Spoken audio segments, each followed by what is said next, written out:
Fibre net విషయంలో GV Reddy గతంలో ఏం చెప్పారో ఇప్పుడు అదే జరగబోతోందా? ఫైబర్ నెట్ ప్రక్షాళన చేసేలాగా ఆంధ్రప్రదేశ్ ప్రభుత్వం అడుగులు వేయబోతుందా అంటే అవుననే సమాధానం ఇస్తున్నారు కొంతమంది రాజకీయ విశ్లేషకులు. ఈ నేపథ్యంలోనే ఈ అంశం మీద మనం పూర్తి స్థాయిలో విశ్లేషణ చేసుకుందాం. ప్రస్తుతం మనతో పాటున్నారు ప్రముఖ రాజకీయ విశ్లేషకులు, ప్రముఖ సీనియర్ జర్నలిస్ట్ సిఎస్ రావు గారు. వారితో మాట్లాడదాం. సార్ నమస్తే. సార్ నమస్తే. ఫైబర్ నెట్ విషయంలో గతంలో జీవీ రెడ్డి ఏం చెప్పాడో ఇప్పుడు అదే జరగబోతుందని, ఆంధ్రప్రదేశ్ ప్రభుత్వం ఫైబర్ నెట్లో ప్రక్షాళన చేసేలాగా అడుగులు వేయబోతుంది అనేటువంటి వార్తలు వస్తూ ఉన్నాయి. ఈ వార్తల్లో వాస్తవం ఉందంటారా సార్? ఇప్పుడు అదేమో ఒక వైట్ ఎలిఫెంట్ లాగా మారినట్టు కనిపిస్తుంది ఆంధ్రప్రదేశ్ ఫైబర్ నెట్ అనేది. ఓకే, అది ఆల్రెడీ జీవీ రెడ్డి గారు చైర్మన్గా కొన్ని రోజులు చేసినప్పుడే బయట పెట్టారు అతను. ఆయన బయట పెట్టింది ఏంటి? అసలు వైఎస్ఆర్ కాంగ్రెస్ పార్టీ కార్యకర్తల్ని ఆఫీసులకు రాకుండానే ఎంప్లాయీస్గా చూపించి కొన్ని వందల కోట్ల రూపాయలు దుర్వినియోగం చేశారు. కొన్ని వందల మంది, దాదాపు 300-400 మంది ఎంప్లాయీస్ అక్కడ ఉన్నారు, వాళ్ళందరినీ తీసేయాలనేది ఆయన ఐడెంటిఫై చేశాడు. బేసికల్గా ఆయన ఆడిటర్ కాబట్టి అవన్నీ చాలా తక్కువ కాలంలోనే పదవి చేపట్టిన వెంటనే ఆయన తెలుసుకోగలిగారు. సరే, దాని మీద అప్పట్లో ఉండేటువంటి అధికారులు ఎండి సహకరించకపోవడం, తర్వాత జరిగిన పరిణామాల్లో ఆయన సరే రాజీనామా చేశారు, పార్టీకి కూడా రాజీనామా చేశారు. ప్రస్తుతం ఆయన పని ఆయన చేసుకుంటున్నారు. కానీ ఆయన అప్పుడు ఏదైతే చెప్పారో అదే ఇప్పుడు ఫైబర్ నెట్లో ఉంది అనేది ఇప్పుడు ప్రభుత్వం ఐడెంటిఫై చేసింది. ఓకే, ఇప్పుడు ఏంటి, జనరల్గా ఖర్చు పెరిగినప్పుడు, అంటే ఎక్స్పాన్షన్ అయినప్పుడు 200 కోట్లది 2000 కోట్లు అయినప్పుడు కనెక్షన్స్ కూడా పెరగాలిగా. కానీ కనెక్షన్స్ ఏమో తగ్గుతున్నాయి, ఖర్చు ఏమో పెరుగుతుంది. ఇలాంటి పరిస్థితి అక్కడ ఉంది. దాంతోపాటు నిర్వహణ ఖర్చులు, తర్వాత ఈ సెటాప్ బాక్సులు ఇచ్చేటువంటి ఖర్చులు, ఇవన్నీ ఉన్నాయి. కానీ దానికి తగిన విధంగా నీకు రెవెన్యూ రావట్లేదు, ప్లస్ మెయింటెనెన్స్ ఇవన్నీ కూడా భారంగా మారింది. అందుకే ఇప్పుడు కీలకమైన నిర్ణయం ఆంధ్రప్రదేశ్ ప్రభుత్వం తీసుకోబోతుందని చెప్పి తెలుస్తుంది. నిన్న అంటే గురువారం రోజున దీని మీద ఒక రివ్యూ మీటింగ్ పెట్టారు సచివాలయంలో, ముఖ్యమంత్రి గారి ఆధ్వర్యంలో.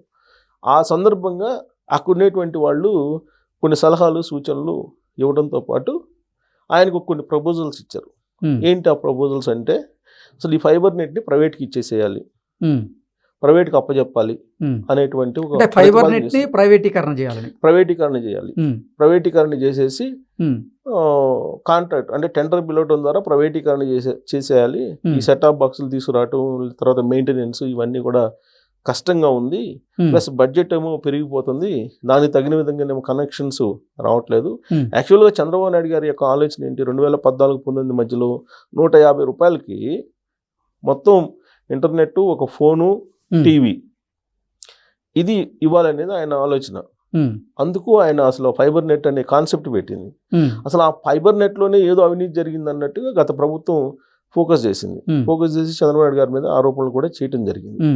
అయితే ఆ ప్రభుత్వం ఉన్నప్పుడే అసలు ఆ ఫైబర్ నెట్ని మొత్తం కంప్లీట్గా కొలాప్స్ చేసేసారు అనేది ఇప్పుడు బయటపడుతుంది.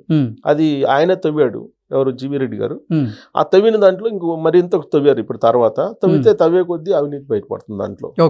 ఈ క్రమంలో అసలు ఈ భారాన్ని మోయటం కంటే ప్రైవేట్ వాళ్ళకి అప్పచెప్తే ప్రైవేట్ వాళ్ళు దాన్ని నిర్వహిస్తారు కదా, నాణ్యమైనటువంటి సేవలు అందిస్తారు కదా అనేటువంటి ఉద్దేశంతో ప్రాథమికంగా ఆ రివ్యూ మీటింగ్లో ఫైబర్ నెట్ని ప్రైవేటీకరణ చేయాలి అనేటువంటి ఒక ఆలోచన చేస్తున్నారు. ఆ మేరకు ప్రతిపాదనలు వచ్చినాయి అని చెప్పి తెలుస్తుంది. బట్ ఇప్పటి వరకు అయితే ప్రతిపాదనల రూపంలో ఉంది తప్పితే ఇంకా కార్యాచరణ రూపంలోకి వెళ్ళలేదు. ఒకవేళ కార్యాచరణ రూపంలో తీసుకెళ్లాలంటే కనుక ఏరియాల వారీగా టెండర్లు పిలుస్తారు. టెండర్లు పిలిచి టెండర్ల ద్వారా ఇస్తారు. ఇప్పుడు ఆల్రెడీ మాస్టర్ కేబుల్ ఆపరేటర్స్ ఉన్నారు ఆంధ్రప్రదేశ్ వ్యాప్తంగా. వాళ్లే వాటిని కూడా తీసుకొని వాళ్ళే నిర్వహించేటువంటి అవకాశాలు కూడా లేకపోలేదు. కాకపోతే ఇప్పుడు పెద్ద సమస్య ఏంటంటే, రాబోయేటువంటి 2 సంవత్సరాలకి ఇవ్వాలి అనేటువంటి ఆలోచన ప్రభుత్వం చేస్తుంది. 2 సంవత్సరాలకైతే ఓకే, కానీ దాన్ని వేలం వేసినా కానీ బిడ్లు వస్తాయి. ఆ 2 సంవత్సరాల తర్వాత రాకపోవచ్చు. ఎందుకు రావని అంటే, స్టార్ లింక్ వచ్చేస్తుంది. స్టార్ లింక్ వచ్చిన తర్వాత నీకు ఫైబర్ నెట్ తోటి అవసరం లేదు, కేబుల్ తోటి అవసరం లేదు, తర్వాత మొబైల్స్తో ఈ టవర్లతో పని లేదు. ఇది ఫోన్ ఈ ప్రొవైడర్స్ ఉన్నాయి కదా, ఎయిర్టెల్, జియో, ఐడియా, వీటితో కూడా పని లేదు. ఒక్కసారి మీకు స్టార్ లింక్ వచ్చేసిందంటే ఫుల్ ఫ్లెడ్జ్డ్గా ఇంక ఏం అవసరం లేదు అసలు. డైరెక్ట్గా స్టార్ లింక్ తోటి మనం కనెక్షన్ తీసేసుకుంటే ఈ ఫోన్ వస్తుంది, ఎక్కడికి పోయినా ఎనీవేర్ ఈ ఫోన్ వస్తుంది, ఇంట్లో టీవీ వస్తుంది, అన్లిమిటెడ్గా నెట్ వస్తుంది, ఇంటరప్షన్ లేకుండా, పైగా శాటిలైట్ కదా, వైర్లెస్. సో కాబట్టి వన్స్ నీకు స్టార్ లింక్ వచ్చిన తర్వాత ఇంకా నీకు అసలు వీటితో పని లేదు. సో ఆ విషయం ఆ మాస్టర్ కేబుల్ ఆపరేటర్కి తెలుసు. ఇప్పటికే మాస్టర్ కేబుల్ ఆపరేటర్స్ కొంతమంది ఈ స్టార్ లింక్ వస్తుందనగానే కొంత ఇబ్బందికరమైన పరిస్థితులు ఉంటాయి రాబోయే రోజుల్లో అనేటువంటి ఒక ఆలోచనకు వస్తున్నారు. దానికి తగ్గట్టు ఇప్పుడు ఇంకోటి రేడియో ఒకటి వస్తుంది. ఆంధ్రప్రదేశ్ ప్రభుత్వమే కంపెనీతో, వియత్నాం కంపెనీతో అనుకుంటా ఒప్పందం కుదుర్చుకుంది. అది కూడా డైరెక్ట్. ఇప్పుడు ఏ విధంగా అయితే డిటిహెచ్లు ఉన్నాయో ఆ డిటిహెచ్ల మాదిరిగానే డైరెక్ట్గా సిగ్నల్స్ వచ్చేలాగా ఒక కంపెనీ ఒకటి ఈ మధ్యకాలంలో ఒప్పందం కుదుర్చుకుంది. అది ఇది తర్వాత అమరావతిలో మీకు క్వాంటమ్ కంప్యూటింగ్, ఆర్టిఫిషియల్ ఇంటెలిజెన్స్ ఇవన్నీ వచ్చిన తర్వాత అసలు కేబుల్ తోటి ఏం పని ఉంది? అసలు ఇంటర్నెట్ కేబుల్ లేకుండానే ఇంటర్నెట్ వచ్చే అవకాశం ఉంది. ఈమెయిల్స్ కూడా కేబుల్ లేకుండా పంపించేయచ్చు అని చెప్పి ఈ మధ్యకాలంలో వస్తున్నటువంటి టెక్నాలజీ. అలాంటప్పుడు అసలు ఈ ఫైబర్ నెట్ ఇవన్నీ వైట్ ఎలిఫెంటే కదా.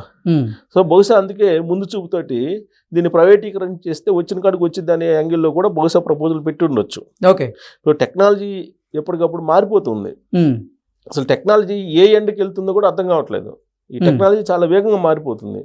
ఇప్పుడు అమెరికాలో చూసుకుంటే కనుక మొత్తం ఆల్మోస్ట్ రోబోలతోటే మొత్తం ఇప్పుడు రేపు ప్రపంచం నడిచే అవకాశం ఉందని చెప్పేసి ఇప్పుడు ట్రంప్ భార్య మెలానియా పేరుంది, ఆవిడ ఇవాళ మీటింగ్ పెట్టారు అమెరికాలో. అసలు మొత్తం మనకి రోబోలతోటే మొత్తం అన్ని పనులు జరిగిపోతే మనుషులతో పని లేదన్నట్టుగా ఆవిడ స్పీచ్ ఇచ్చారట. సో రాబోయే రోజుల్లో ఇప్పటికిప్పుడు మనకు రాకపోయినప్పటికీ కూడా అక్కడ వచ్చిన తర్వాత 10 సంవత్సరాల తర్వాతనో 5 సంవత్సరాల తర్వాతనో మనకు కూడా వస్తుందిగా. ఇంతకుముందు 10 సంవత్సరాలు పట్టేది, ఇప్పుడు ప్రపంచీకరణ నేపథ్యంలో అక్కడ స్టార్ట్ అయిన వెంటనే ఇక్కడికి వచ్చేస్తుంది. సో ఇప్పుడు రేపు స్టార్ లింక్ దాదాపు 70 శాటిలైట్లు పైగా భూకక్షలోకి పంపిస్తున్నాడు. ఎవరు? Elon Musk. ఆల్రెడీ శాటిలైట్కి సంబంధించినటువంటి పర్మిషన్స్, తర్వాత లీగల్ క్లియరెన్స్ అన్నీ ఇచ్చేసారు, భారత ప్రభుత్వం ఇచ్చేసింది ఎలన్ మస్క్కి. సో ఇప్పుడు ఆయన స్టార్ లింక్ వచ్చేస్తుంది. స్టార్ లింక్ రాగానే మరి వీటి పరిస్థితి ఏంటి? ఫైబర్ నెట్లు అన్నీ పోతాయి, మాస్టర్ కేబుల్ ఆపరేటర్లు ఇవన్నీ ఏమి ఉండవు. ఇక డిటిహెచ్లు ఇవన్నీ ఏమి ఉండవు, డిటిహెచ్లు కూడా అవసరంలే.